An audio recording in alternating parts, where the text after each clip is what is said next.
Pavan, ready? Chapter 51. The Deliverance of Muchukunda. When Krishna came out of the city, Kalayavana, who had never seen Krishna before, saw him to be extraordinarily beautiful, dressed in yellow garments. Passing through Kalayavana's assembly of soldiers, Krishna appeared like the moon in the sky passing through the assembled clouds. Kalayavana was fortunate enough to see the lines of Srivatsa, a particular impression on the chest of Sri Krishna, and the Kaustubha jewel he was wearing. Kalayavana saw him, however, in his Vishnu form, with a well-built body, four hands, and eyes like the petals of a newly blooming lotus. Krishna appeared blissful, with a handsome forehead and beautiful smiling face, restless eyebrows and moving earrings. Before seeing Krishna, Kalayavana had heard about him from Narada, and now the descriptions of Narada were confirmed. Kalayavana noticed Krishna's specific marks and the jewels on his chest, his beautiful garland of lotus flowers, his lotus-like eyes, and similar beautiful bodily features. He concluded that this beautiful personality must be Vasudeva, for every description he had previously heard from Narad was substantiated by the presence of Krishna.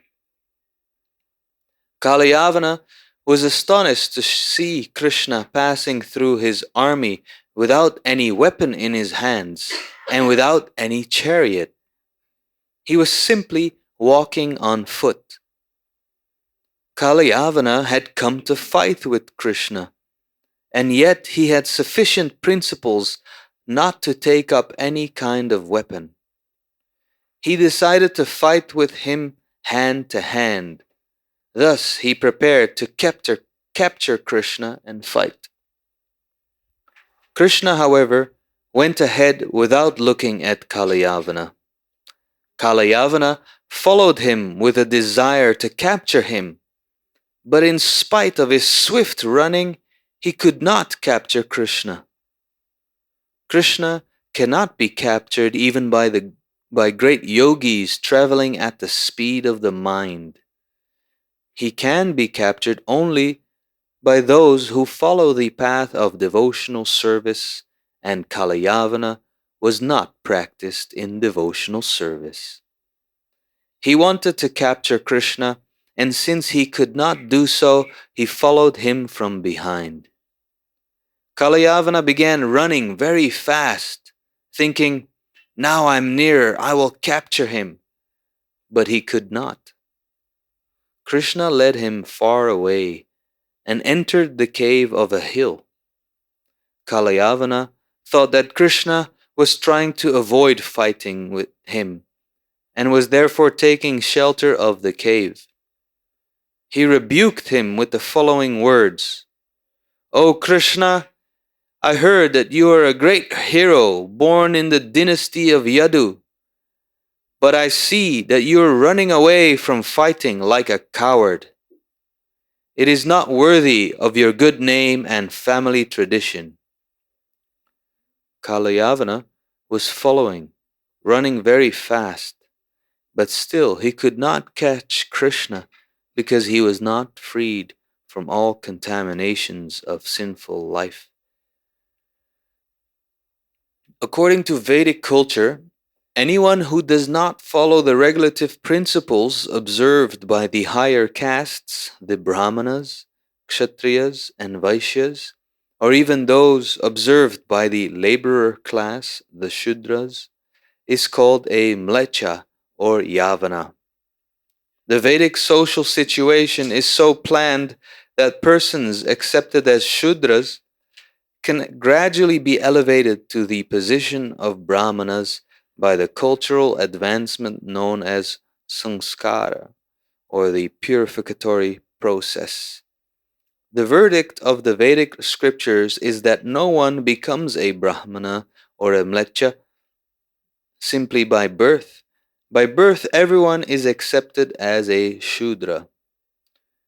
One has to elevate himself by the purificatory process to the stage of Brahminical life. If he doesn't, if he degrades himself further, he is then called a Mleccha or Yavana. Kala Yavana belonged to the class of Mlechas and Yavanas. Contaminated by sinful activities, he could not approach Krishna. The principles from which higher class men are restricted, namely illicit sexual indulgence, meat eating, gambling, and intoxication, are an integral part of the lives of the Mlechas and Yavanas. Being bound by such sinful activities, one cannot make any advancement in God realization. The Bhagavad Gita confirms that only one who is completely freed from all sinful reactions can engage in devotional service or Krishna consciousness. When Krishna entered the cave of the hill, Kalayavana followed, chastising him with various harsh words. Krishna suddenly disappeared from the demon's sight, but Kalayavana followed and entered the cave. The first thing he saw was a man lying down asleep within the cave. Kalayavana was eager to fight with Krishna, and when he could not see Krishna but instead saw only a man lying down, he thought that Krishna was sleeping within this cave. Kalayavana, very much puffed up and proud of his strength, and Kalayavana was very much puffed up and proud of his strength, and he thought Krishna was avoiding the fight. Therefore, he strongly kicked the sleeping man, thinking him to be Krishna. The sleeping man had been lying down for a very long time.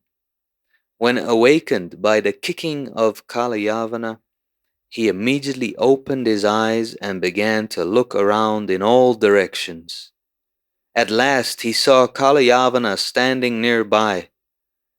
The man had been untimely awakened and was therefore very angry. And when he looked upon Kalayavana in this angry mood, rays of fire emanated from his eyes, and Kalayavana burned to ashes within a moment. When Maharaj Parikshit heard this incident of Kalayavana's being burnt to ashes, he inquired about the sleeping man from Shukadev Goswami. Who was he? Why was he sleeping there? How had he achieved so much power that instantly by his glance Kalayavana was burnt to ashes? How did he happen to be lying down in the cave of the hill? He put many questions before Shukadev Goswami, and Shukadeva answered as follows. My dear king, this person was born in the very great family of King Ikshvaku, in which Lord Ramachandra was also born, and he happened to be the son of a great king known as Mandhata. He himself was also a great soul and was known popularly as Muchukunda. King Muchukunda was a strict follower of the Vedic principles of Brahminical culture, and he was truthful to his promise. He was so powerful that even demigods like Indra used to ask him to help in fighting the demons, and as such, he often fought against the demons to protect the demigods. The commander-in-chief of the demigods, known as Kartikeya, was satisfied with the fighting of King Muchukunda. But once he asked that the king, having taken, having taken too much trouble in fighting the demons, retire from fighting and take rest. Kartikeya addressed King Muchukunda, "My dear king, you have sacrificed everything for the sake of the demigods. You had a very nice kingdom, undisturbed by any kind of enemy, but you left that kingdom, neglected your opulence and possessions, and never cared for fulfillment of your personal ambitions. Due to your long absence from your kingdom, while fighting the demons on behalf of the demigods, your queen, your children, your relatives, and your ministers have all passed away in due course of time. Time and tide wait for no man. Now, even if you return to your home, you will find no one living there. The influence of time is very strong. Time is so powerful because it is a representation of the Supreme Personality of Godhead. Time is therefore stronger than the strongest. The influence of time can affect changes in subtle things without difficulty. No one can check the progress of time. As an animal tamer tames animals according to his will, time also adjusts things according to its own will. No one can supersede the arrangement made by supreme time. Thus, addressing Muchukunda, the demigod requested him to ask any benediction he might be pleased with, except the benediction of liberation. Liberation cannot be awarded by any living entity but the Supreme Personality of Godhead, Vishnu.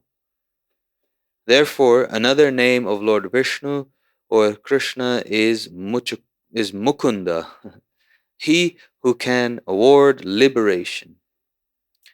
King Muchukunda had not slept for many, many years.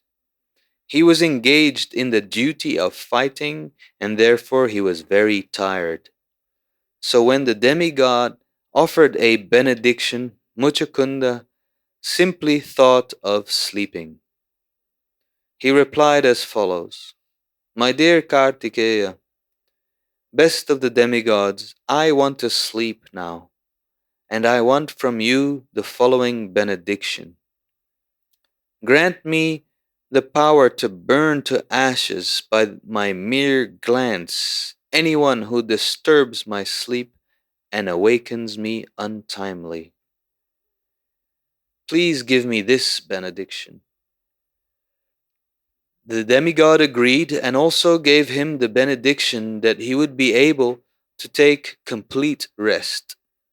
Then King Muchukunda entered the cave of the mountain. On the strength of the benediction of Kartikeya, Muchukunda burned Kalayavana to ashes simply by glancing at him.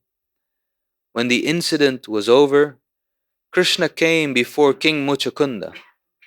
Krishna had actually entered the cave to deliver King Muchukunda because of his austerity. But Krishna did not appear before him first. He arranged that first Kalayavana should come before him. That is the way of the activities of the Supreme Personality of Godhead. He does one thing in such a way that many other purposes are served. He wanted to deliver King Muchukunda, who was sleeping in the cave, and at the same time he wanted to kill Kalayavana, who had attacked Mathura city. By this action, he served all purposes. When Lord Krishna appeared before Muchukunda, the king saw him dressed in a yellow garment, his chest marked with the symbol of Srivatsa and the Kaustubha jewel hanging around his neck. Krishna appeared before him with 4 hands as Vishnu Murti, with a garland called Vaijayanti hanging from his neck down to his knees. He looked lustrous. His face was beautifully smiling, and he wore nice jeweled earrings on his ears. Krishna appeared more beautiful than a human can conceive. Not only did he appear in this feature, but he glanced over Muchukunda with great affection, attracting the king's mind.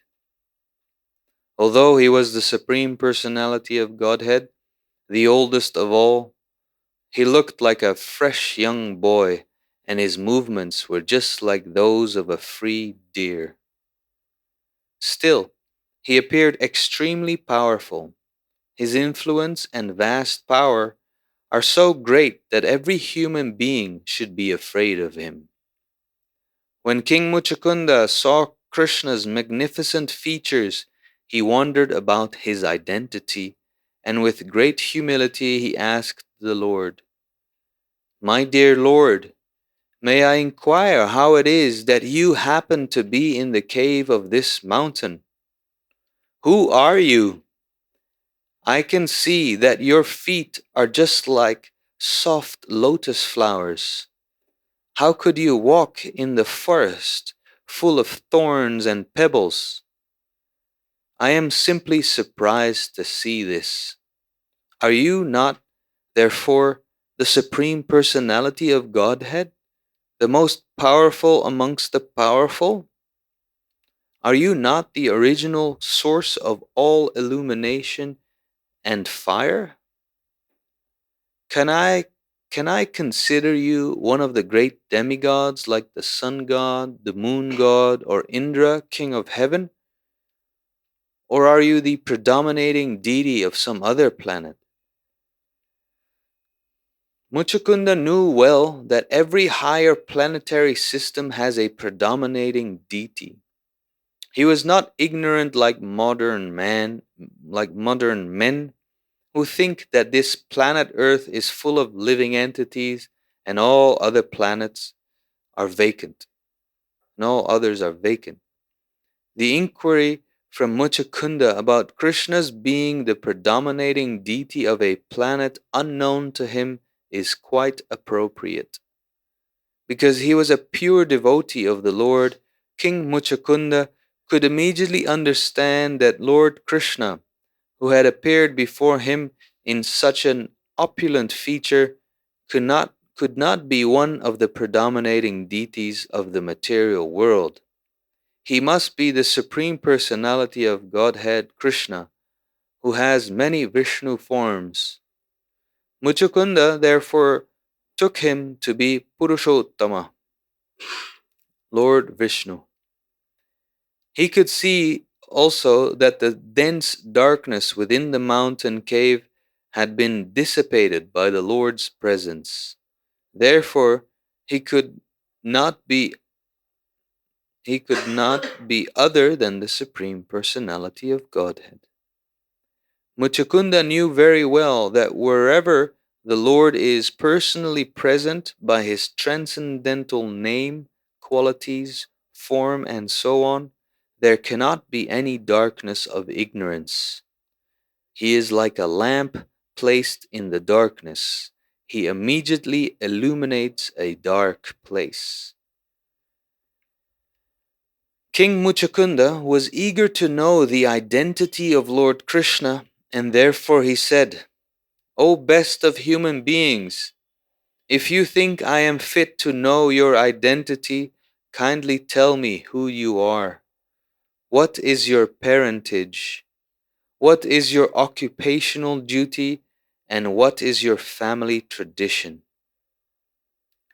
King Muchukunda thought it wise, however, to identify himself to the Lord first.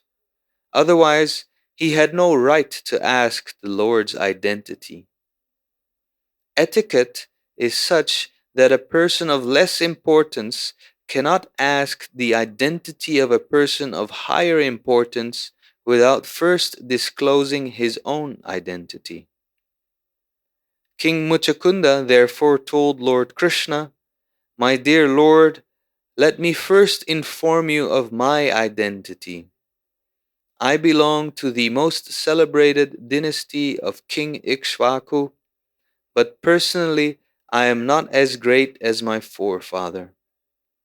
My name is Muchukunda. My father's name was Mandhata, and my grandfather was the great king Yuvanashva.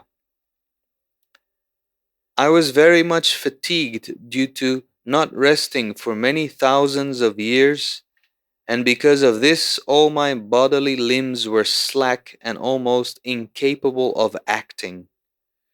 To revive my energy, I was taking rest in this solitary cave, but I have been awakened by some unknown man who has forced me to wake up, although I was not willing to do so.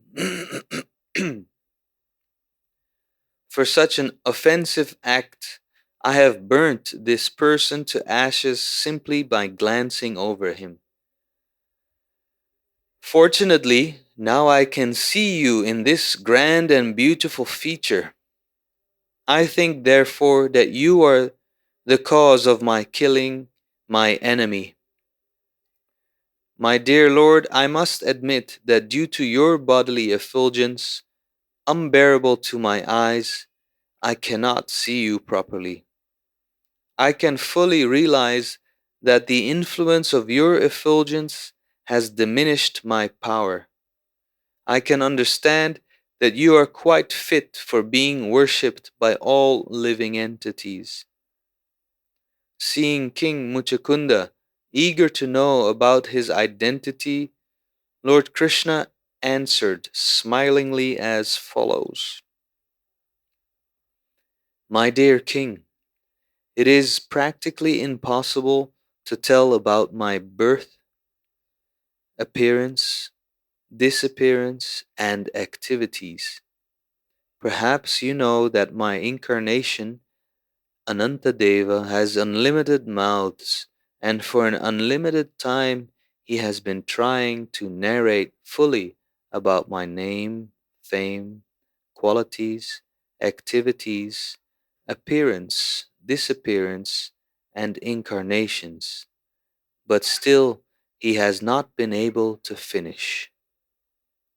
Therefore, it is not possible to know exactly how many names and forms I possess.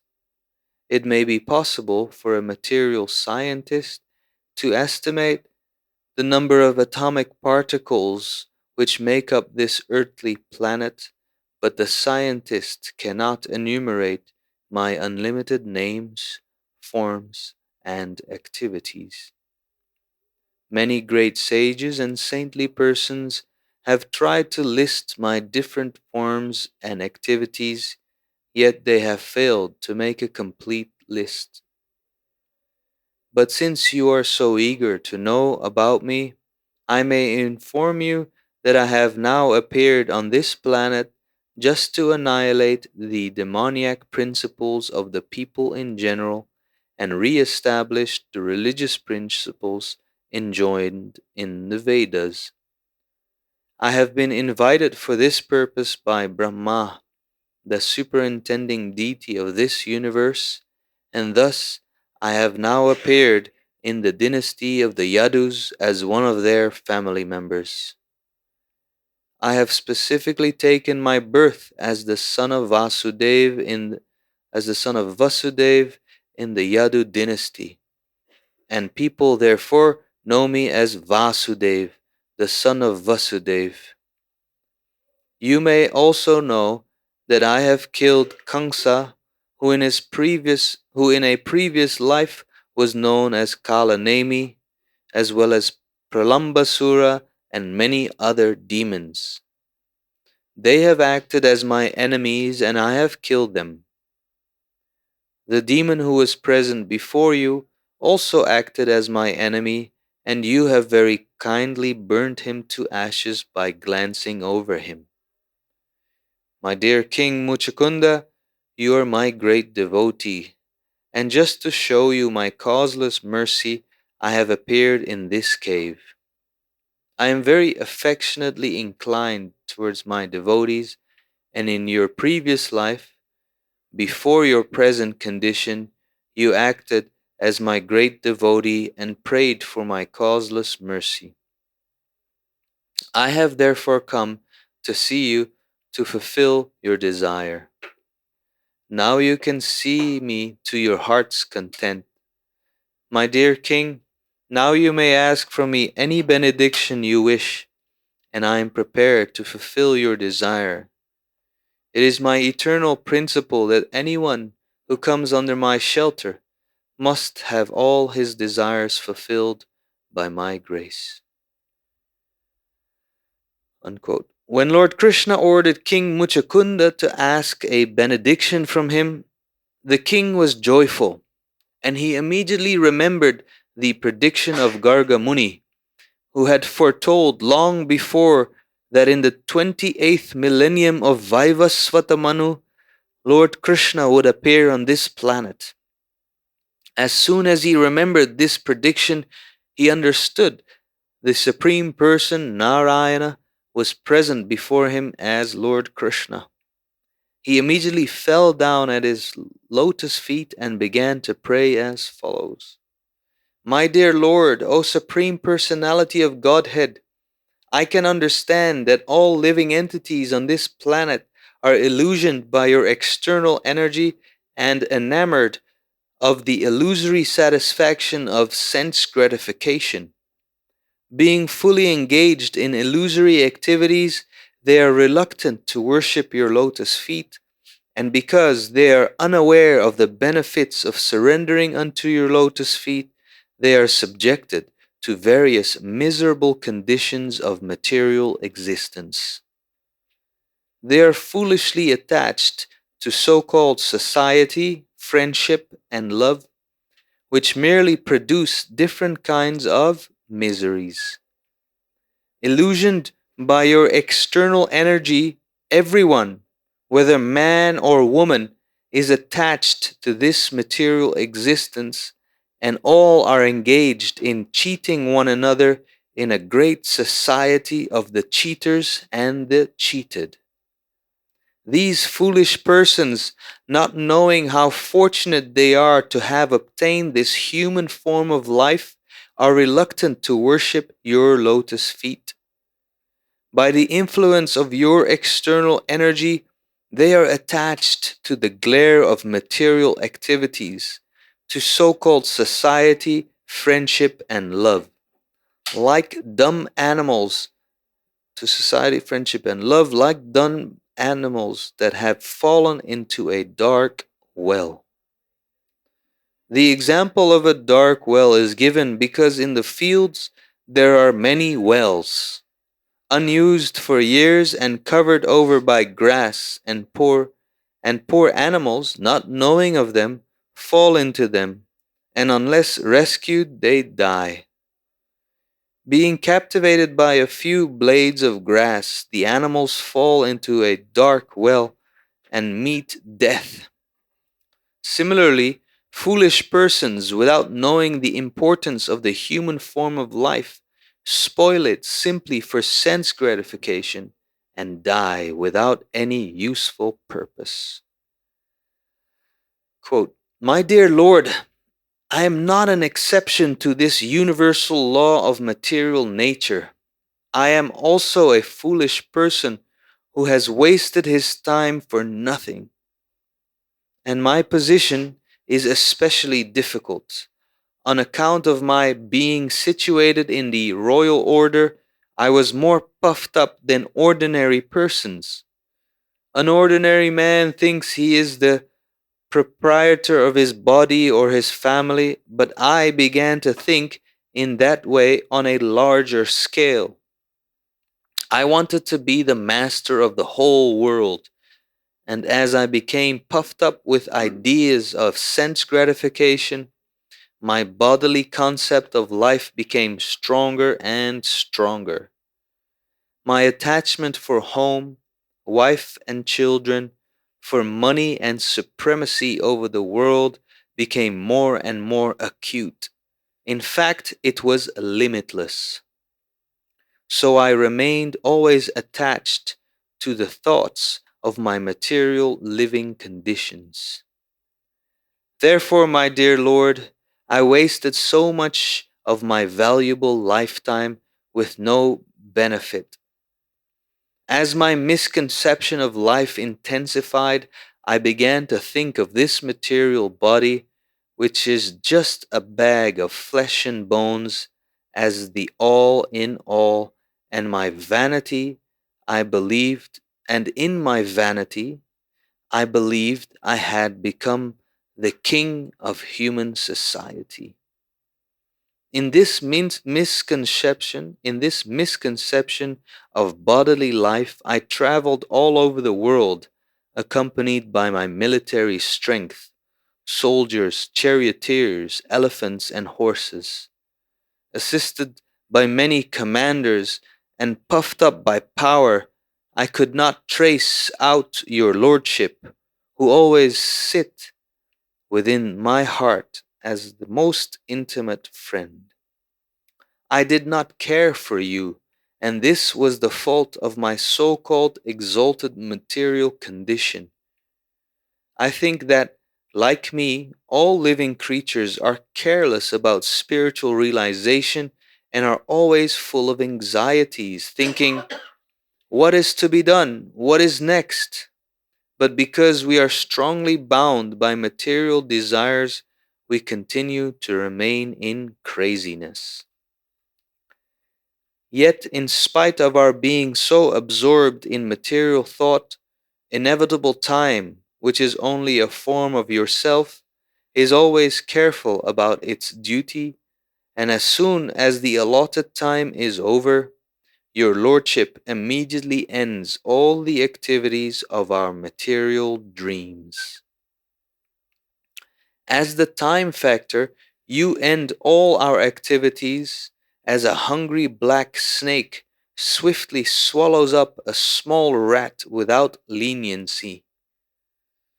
Due to the action of cruel time, the royal body, which was always decorated with golden ornaments during life, and which moved on a chariot drawn by beautiful horses, or on the back of an elephant nicely decorated with golden ornaments, and which was advertised as the king of human society, that same royal body decomposes under the influence of inevitable time and becomes fit for being eaten by worms and insects, or being turned into ashes or the stool of an animal.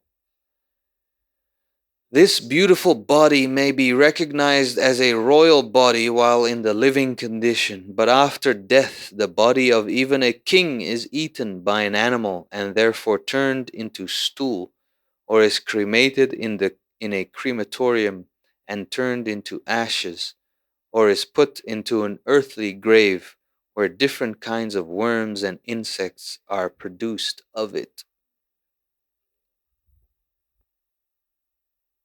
Chapter, or should we break? What's your opinion? Break? Okay, we'll break here. It's a little long.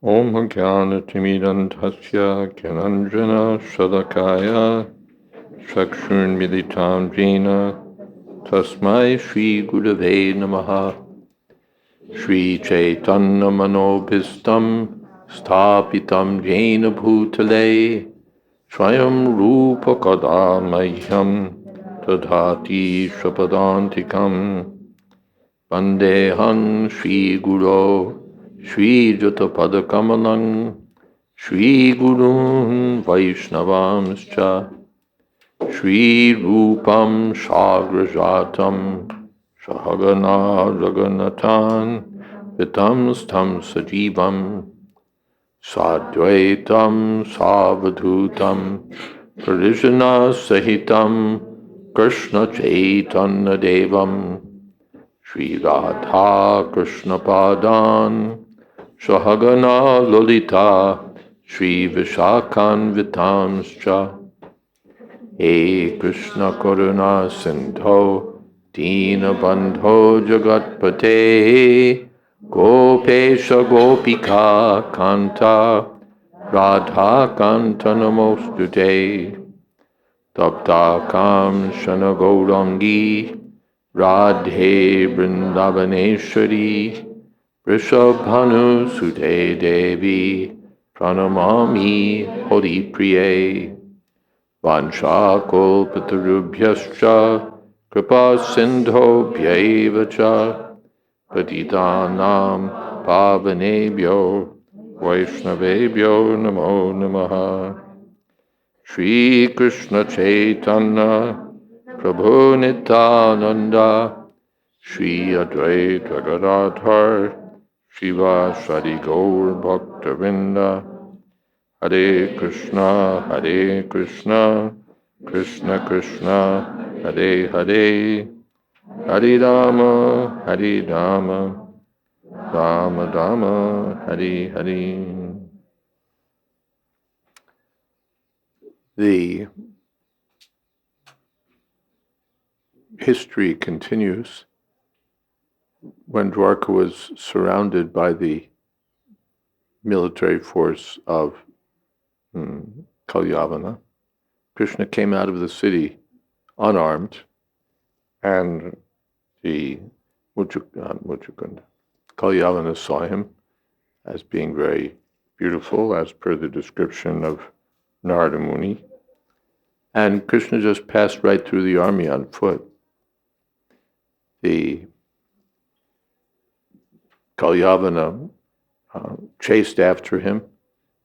He also at least had the principles that if Krishna is on foot, then I'll also be on foot. If Krishna is unarmed, I'll be unarmed. This is the principle of fighting.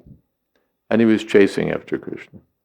But he couldn't catch up because Krishna can't be caught by anyone.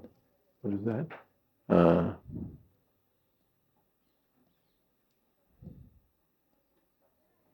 The Ishopanishad. Atyeti Tishtat. What is the Devapniyam, like that? He's standing in one place, but he can outrun everyone. So Krishna can only be achieved bhaktya mam abhijanati, by devotional service, and by a person who's sinless. Yesham tantagatam papam jananam punyakarmanam. So this Kalyavana was neither a devotee nor sinless, and he couldn't catch up. So he was chasing Krishna, chasing. Krishna ran into a cave, and Kalyavana ran after him. Then when he entered the cave, he didn't see Krishna. He saw there's a man lying down. He thought this must be Krishna. They kicked him. And the man awakened, and by his glance on Kalyavana, Kalyavana was burnt to ashes. So this was surprising to King Parikshit, and naturally he asked, who was this man? How did this happen? So Sukadeva Goswami explained that he was the descendant of Mandhata, son of Mandhata, great king, and was known as Muchukunda. And he was so powerful that even the demigods used to seek his help for fighting. So for a long time, he was fighting for the demigods, and then Kartikeya was very pleased, the commander-in-chief of the demigods. And you can ask from me anything you want. So now I want to sleep, that's all. And I want a benediction that anyone who might wake me up will just be burned to ashes by my glance.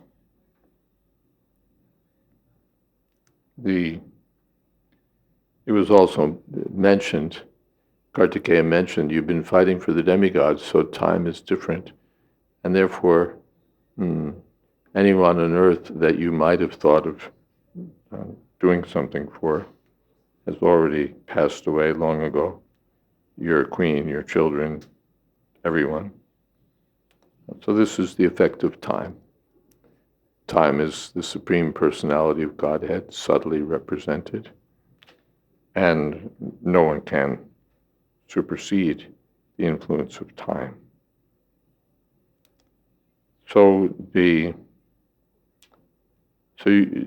Yes. So Muchukunda got the benediction and entered a cave to sleep there. And when Krishna came in, he served two of his own purposes. One was to deliver Muchukunda, and the other was to get rid of Kalyavana. Kalyavana was a malecha, and elsewhere, someplace it's mentioned that Krishna didn't even want to touch him. So this was his arrangement. You kill a skunk with your hand gets a bad smell. So Krishna didn't want to touch this Yavana. So this arrangement was made, how to kill him without even having to touch him. So then Muchukunda saw the beautiful form of Krishna, and he could understand that Krishna must be the Supreme Personality of Godhead.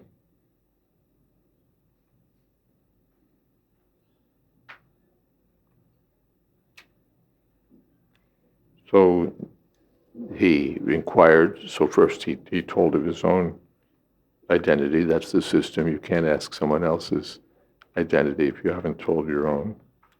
So he told of his identity and then asked about Krishna. And Krishna said, well, practically impossible to tell about my birth and appearance and disappearance and activities. My incarnation, Anantadev, has been talking about this with unlimited mouths for unlimited time and still hasn't been able to finish. So now I've appeared to Partranaya Sadhunam Vinashaya Triduskritam Dharma Samstapanartaya. And now I'm known as Vasudev. And in your previous life, you were my great devotee and you prayed for my causeless mercy. So I've come to see you to fulfill your desire.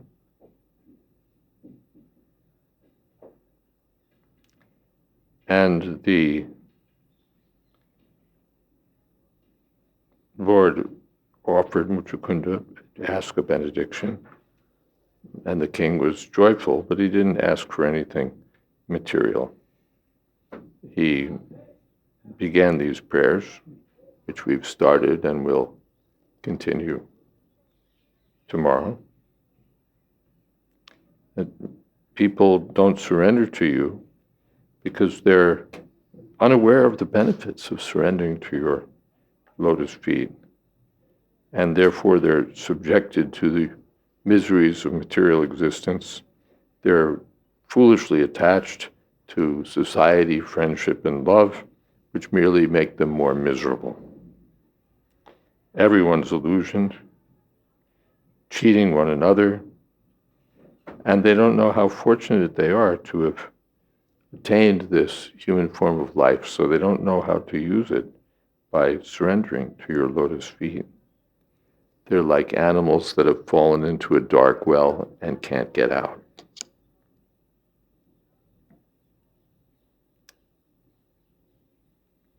And I'm also among these fools. And worse than an ordinary fool, I was a great king, so I was puffed up. An ordinary person wants to be a big man, but I was a king, so I wanted to be the master of the whole world. So I became puffed up with ideas of sense gratification. My bodily identification became stronger. My attachment for home and wife and children and money and supremacy over the world became stronger and stronger. In fact, limitless. This is the effect of wealth. Dhanadurmadhandan. One becomes mad, practically. What is that? Adyo vijanavan asmi idam astidam api me pavishyati punardana. I've gotten so much now, I'll get more. People who, it's sort of almost stereotypical. It's so well known, but it's a fact that the great, powerful people want more and more. Their thirst is immeasurable. What is that? Pralayantam upashrita. Chintam aparamam pralayantam upashrita. Asha pashrishtatara baddha kama krodha parayan. They just have more and more desire. They're never satisfied. So I remained always attached to thoughts of my living condition, and I wasted my life in this way. I thought that I'd become the king, and so I was assisted by commanders puffed up by power, but in this way, it was all a dream, and it all ends just like that. Even the body of a king will be eaten by worms or insects or vultures or thrown into the grave. It'll be ashes or stool. Ashes, stool, or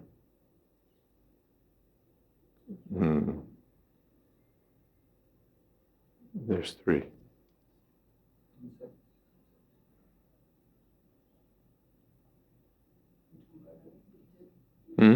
Ashes, earth, or stool, those three.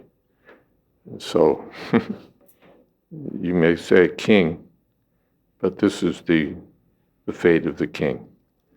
That, like every other being, is great. His lordship is just turned into rubbish. And we'll continue his realizations tomorrow.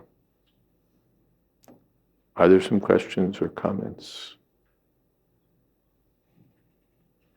What you got there, Nimai? What have you got there?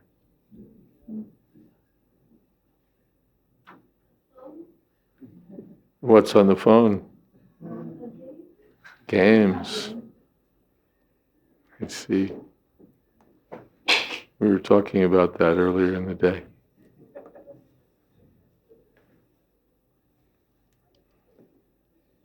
Any questions?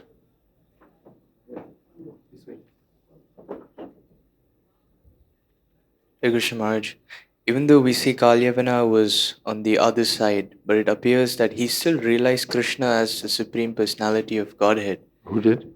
Kalyavana, because it mentions in the first paragraph itself, in the sentence, where he's heard from Narada before apparently, and he sees Krishna in the four-arm form, and that's surprisingly also the way Muchukunda sees him. If you just like to make a comment. But he doesn't understand what it means. This is the person that Narada was talking about. Even Kamsa, he could understand this is Krishna. But what did it mean? No, let me kill him. So, yeah.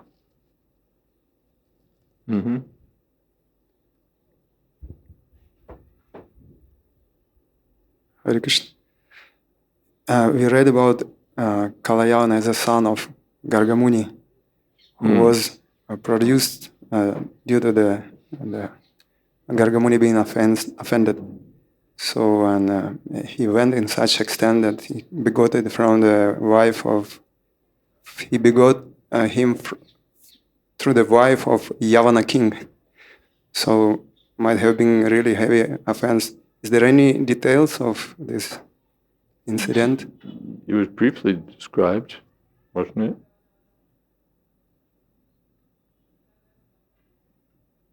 This is in the previous chapter. Yeah.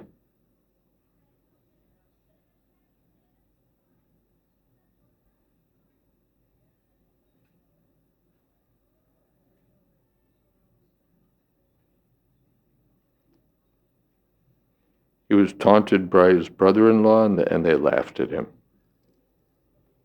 That's what it was. They taunted him, which means they made it like a cruel joke, and everybody laughed. So the kings laughed at him. So then that was the offense. And from the viewpoint of culture of the Kshatriyas, from the viewpoint of Kshatriya's culture, it was like out of proper behavior, of course. So how the Yadavas supposed to be very, very cultured could... Well, you can look at it as Mama Maya Duratya, or you can look at it as the workings of Yoga Maya again. Either way. Even cultured persons sometimes may be bewildered. Muyanti yat surya. Even the demigods sometimes get bewildered. And by Krishna's Leela Shakti also. So the sons of Krishna insulted great sages. That led to the destruction of the other dynasty. When these things happen. Okay? Yes. In the questions, it said that King Muchukunda knew who Krishna was. He kind of figured it out, but he asked Krishna who he was. And I've noticed this trend in the Bhagavatam where great kings ask questions to saints or Krishna that they already know the answer to. So I'm wondering, why do people ask questions they may already know the answers to? Sometimes we do that, even in ordinary life. We sort of figured it out, but we ask. My sister was on an airplane with the Attorney General of the United States. I've forgotten her name, during Carter's administration, I think. And my sister recognized her and knew who she was. She said, "Are you such and such?"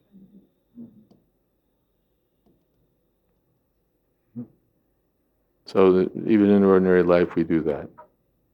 We know, but we want to make sure that we know. Is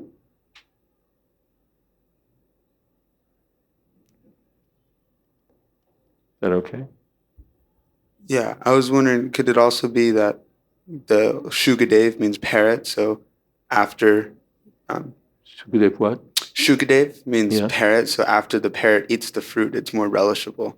So I was wondering if the knowledge transmitted through these philosophical discussions is relatable, even though they already know the philosophy, like they're tasting the philosophy, the nectar. That's also true. Shukadev, he doesn't have to narrate any of this, but it's for the benefit of the king, for the benefit of human society, and for his own relish.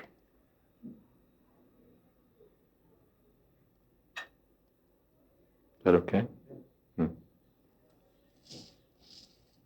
Yes.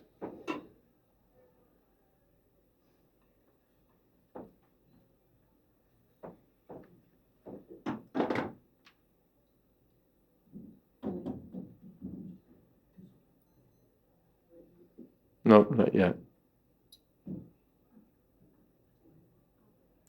Help her out.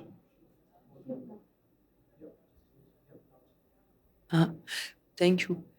When you mentioned that Krishna went alone outside, went alone the town, Dwarka, you mentioned the beginning of the comments, then he went alone front of the person, and that he was looking like Narayan during...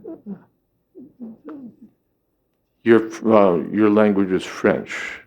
Yes.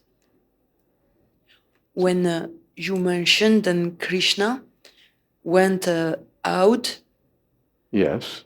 he was looking like Narayan. Who was looking at that? Is it that?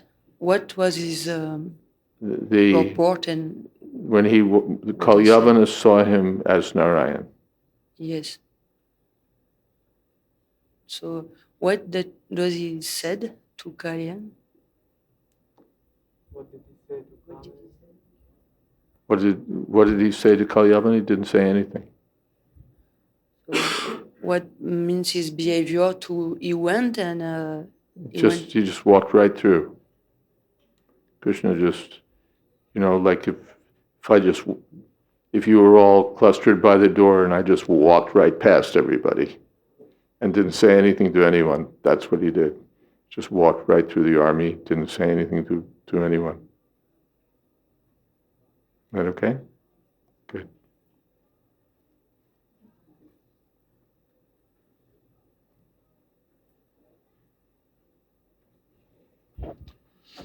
Maharaj, here it was written that one who does not know the benefit of surrendering to you does not surrender to you.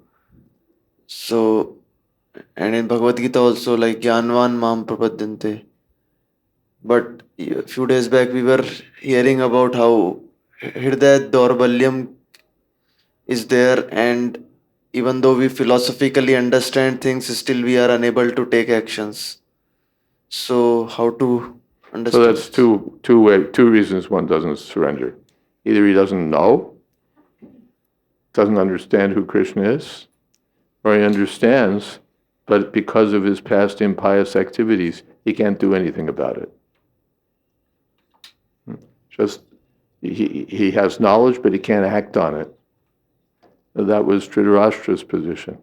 He got good advice from Akrura. He said, I know, but I can't, due to his heart disease. Due to his heart disease. We have experience. Sometimes we get good advice. We know it's right, but we can't follow it. I know it's going to mess me up, but I just can't.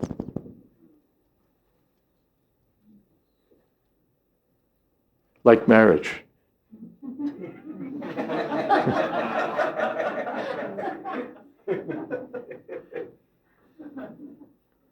Everyone knows how troublesome it is.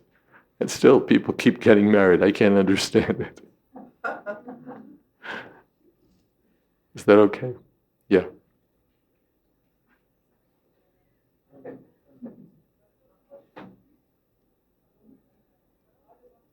No, not yet.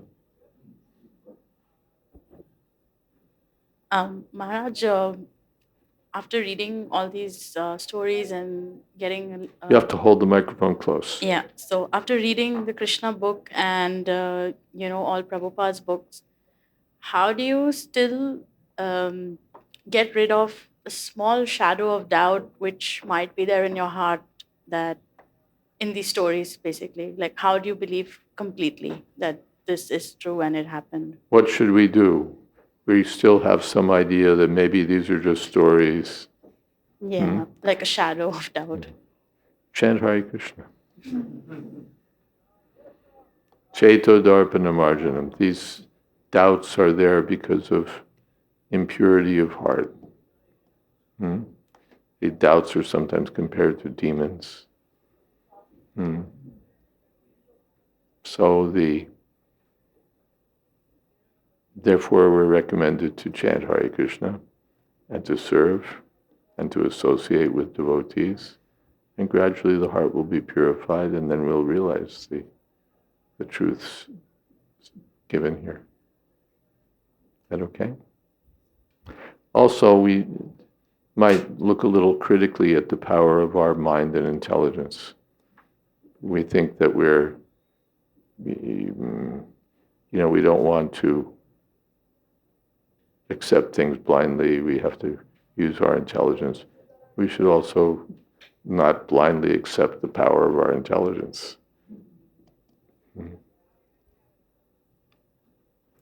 It's not to say that one shouldn't have a critical mind, but we should understand. What is that? Indriyani.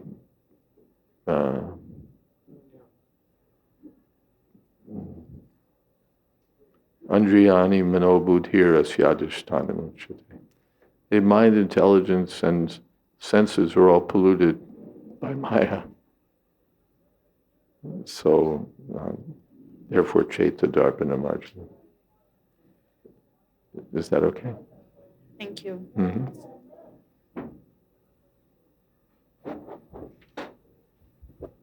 Krishna, this is related to Prabhu's question about how in Krishna, Prabhupada said to surrender, we need... Just excuse me while I'm thinking about it.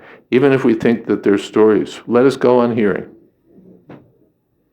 In the introduction to Bhagavad Gita as it is, I cited this the other day, I think, that Krishna, Prabhupada says, one should at least theoretically accept that Krishna is the Supreme Personality of Godhead in order to understand Bhagavad Gita. At least theoretically accept. So therefore Prabhupada's given the title, Krishna, the Supreme Personality of Godhead. All right, let me at least accept, as far as I'm able, Krishna is the Supreme Personality of Godhead. Let me go on hearing. Certainly I'll get benefit. And in fact, if I go on hearing, I'll come to the point, yes, this is right. Yes? It said that we need to know the value of surrendering to Krishna to surrender to him. We need to know the value of surrendering to Krishna. Either we need to know the value or we need to be fortunate. Fortunate person, he knows the value, doesn't know the value, still he surrenders. Just if he's fortunate. Otherwise, I was wondering if when we hear about the Vrajvasis, they don't surrender to Krishna knowing his value. They just think he's a cowherd boy. That's called unlimitedly fortunate. For different reasons, someone may surrender. Not really understanding the benefit, but for one reason or another, one comes in touch with the devotees, one becomes influenced by spiritual association. He may understand or not understand, but somehow if he's fortunate, he thinks, this is nice. Otherwise, the other way is, all right, let me study this by my intelligence, let me see what are the benefits, what are the possible disadvantages. And by analysis, he concludes, yes, let me surrender. But it seems the Vrajvasis aren't surrendering. Vrajvasis are eternally surrendered. They don't have to reach a conclusion that we should surrender. They're eternally surrendered. That's the healthy condition of everyone. Just like a person who's healthy, he doesn't have to think about medical treatment. A diseased person takes up medical treatment either because he goes onto the internet and reads all about it and figures out that really I should do this, or just because a friend drags him to a doctor and, throws him in and says, doctor, here's somebody you got to talk to. Or says to the friend, you talk to this. Either he becomes fortunate, or by his intelligence, or somehow or other. Then he's relieved of his disease condition and he returns to his healthy condition. The Brajbasis don't have to go through that. They're eternally healthy. The spontaneous love of Krishna is the healthy condition of every living being. The Brajbasis are the picture of perfect health. And we're the picture of diseased life. So for us, we have to, one way or another, come to the point, let me surrender to Krishna. By good association, or by study, or by one way or another. Brajbasis don't have to do that. No one in the spiritual sky has to do that. Okay?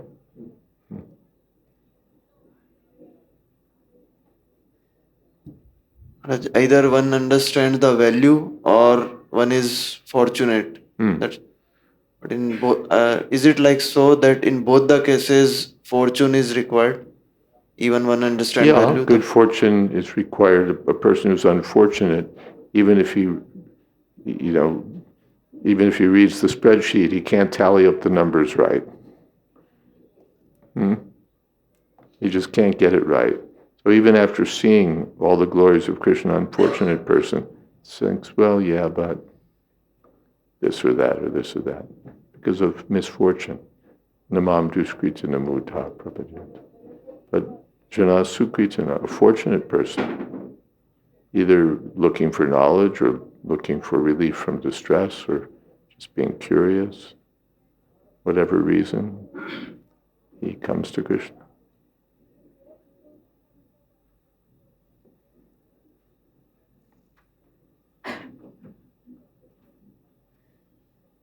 Hare Krishna. Coming back, what you said about marriage, being in a Did female. I say something about marriage? Yeah. Sometimes it's a little bit confusing being in a female body because then your only option is to marry. But Confusing being in any body. That's the first thing. Don't take it too seriously.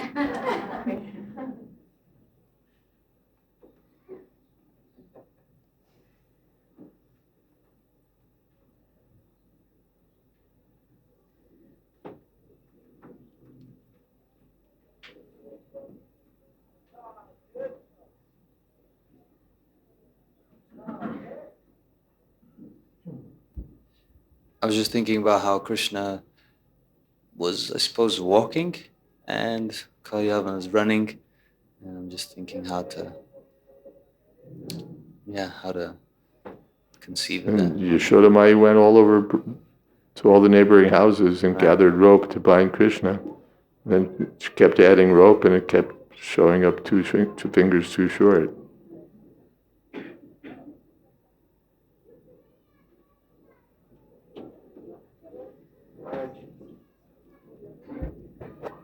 Hearing about Muchukunda and how the demigods actually seek this help for the battle, my mind actually wonders, right after that, why would a man of that persona actually just ask for undisturbed sleep?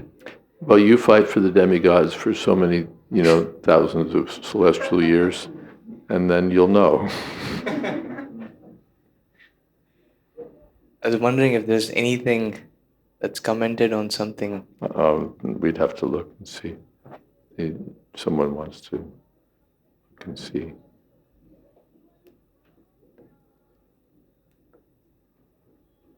But that's the nature of the thing. You reach a state where you're so tired that, I want to go to sleep. Right? We've all had that experience, So he reached that point. Mm-hmm.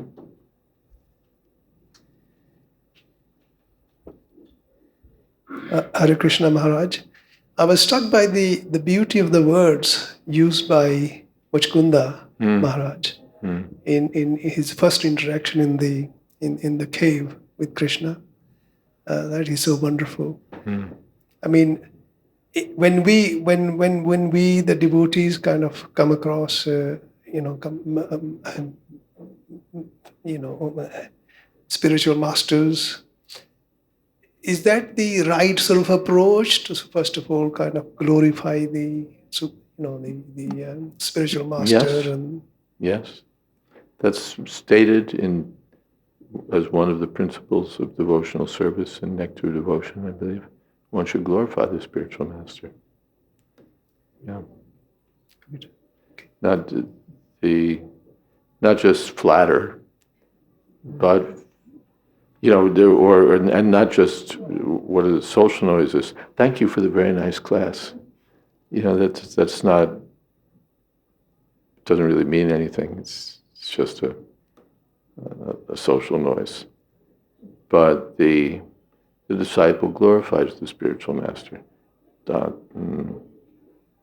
Tam nad sandarshato datra dustaram nistatir shadam kalim satvara pumsam karnadara ivarnavam We think that we've met you by the will of providence. And so we accept you as the captain of the ship meant to cross over the dangerous ocean of Kali.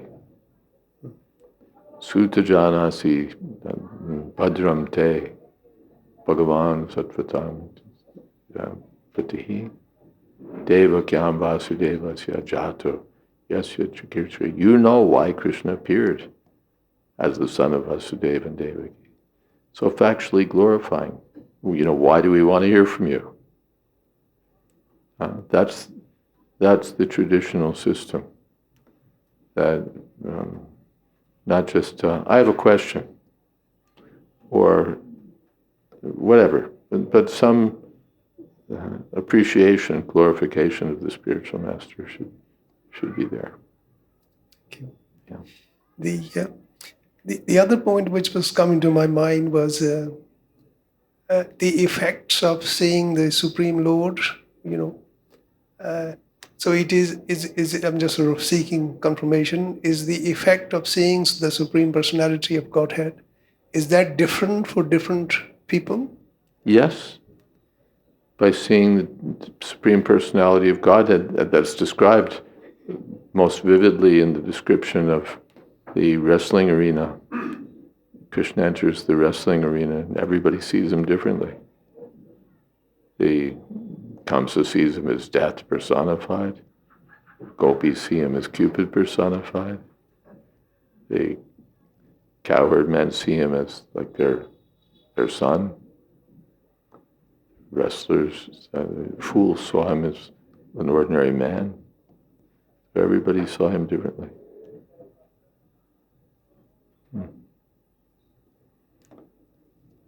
Well, seems like we could have kirtan. What do you think? Okay, confirmed. Who would like to lead? Okay, you're on. Here, you can take this.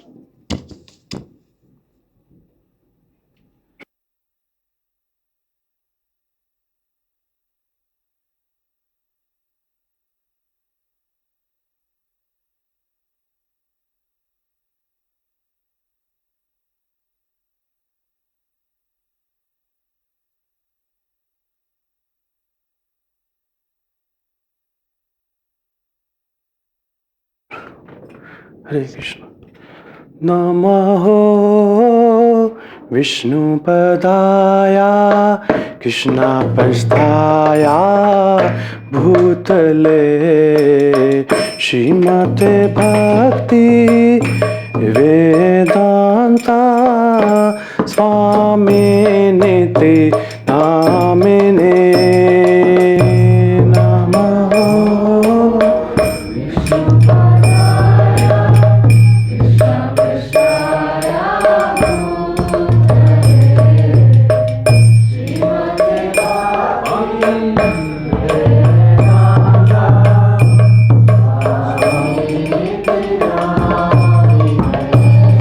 Namaste Saraswati Deve Gauravani Pracharane Nirvishesha Shunyavadi Pashyatadesha Tarane Namaste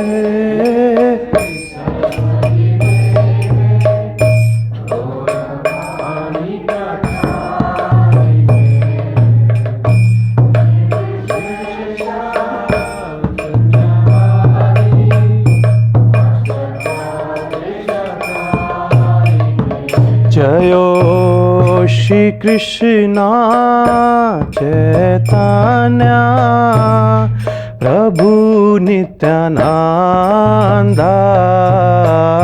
Shri Advaita Gadadhar Shivasadi Gaur Bhakta Vrinda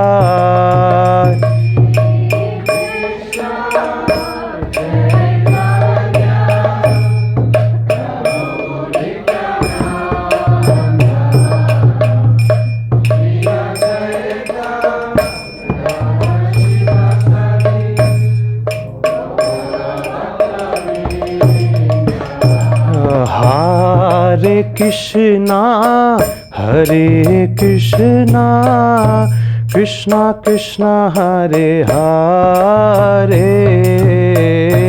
Hare Rama, Hare Rama, Rama Rama, Hare Hare.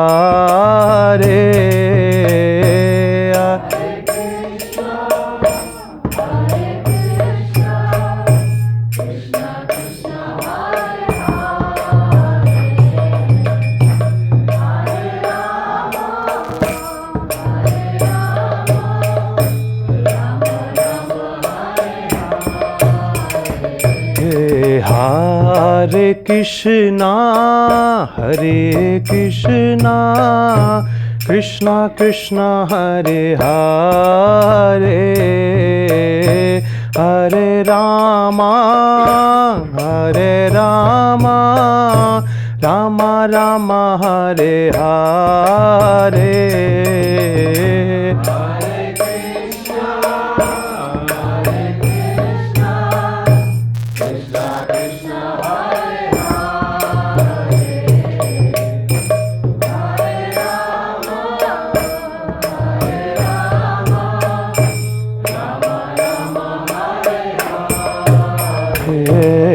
Hare Krishna, Hare Krishna, Krishna Krishna, Hare Hare,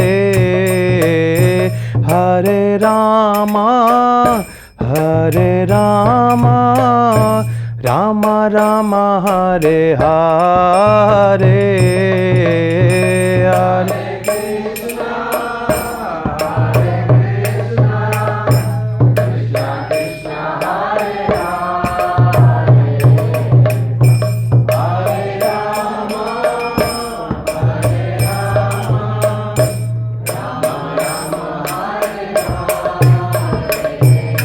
Hare Krishna, Hare Krishna, Krishna Krishna, Hare Hare, Hare Rama, Hare Rama, Rama Rama, Hare Hare. Hare Krishna,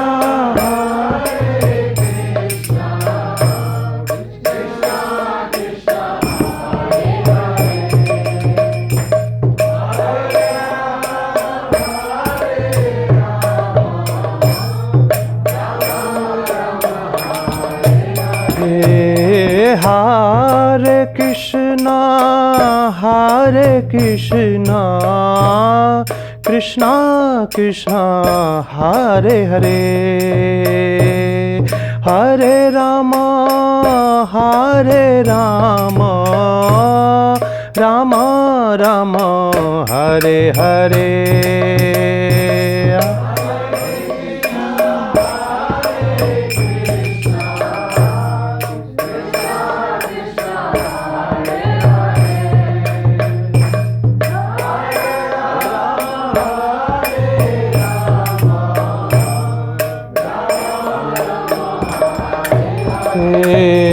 Hare Krishna, Hare Krishna, Krishna Krishna, Hare Hare,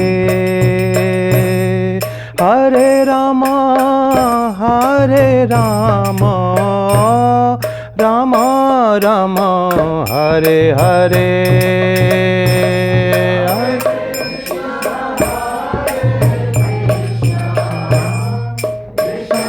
Krishna, Hare Hare.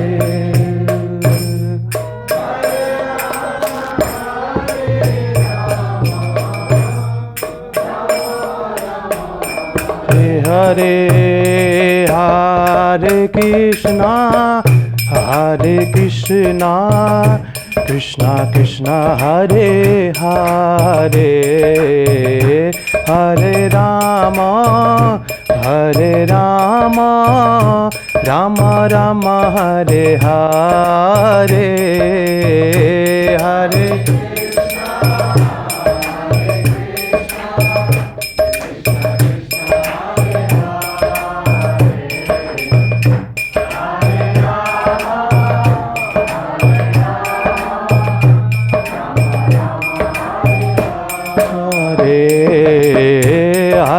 Krishna, Hare Krishna, Krishna Krishna, Hare Hare, Hare Rama, Hare Rama, Rama Rama, Hare Hare, Hare Krishna.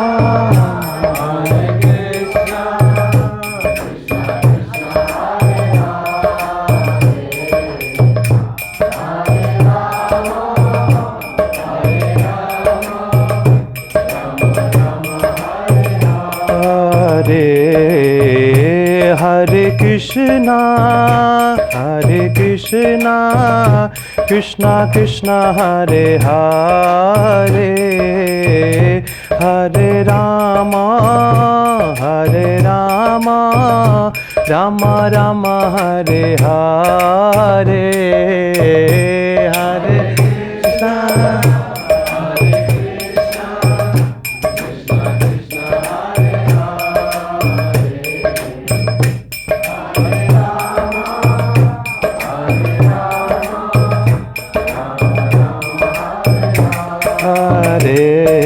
Hare Krishna, Hare Krishna, Krishna Krishna, Hare Hare, Hare Rama, Hare Rama, Rama Rama, Hare Hare, Hare Krishna, Hare Krishna.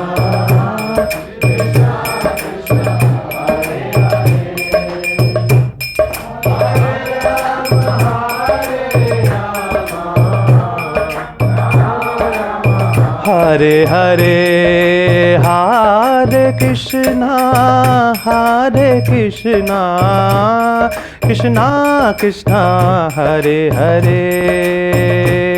Hare Rama, Hare Rama, Rama Rama, Hare Hare, Hare Krishna, Hare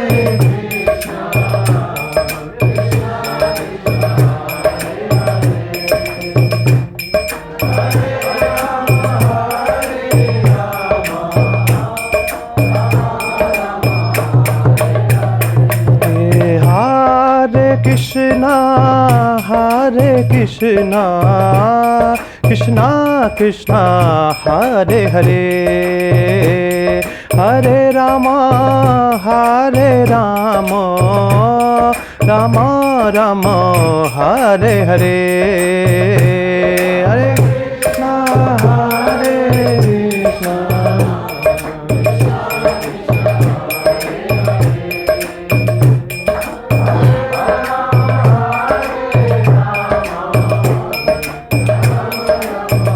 Hare Hare, Hare Krishna, Hare Krishna, Krishna Krishna, Hare Hare, Hare Rama, Hare Rama, Rama Rama, Hare Hare,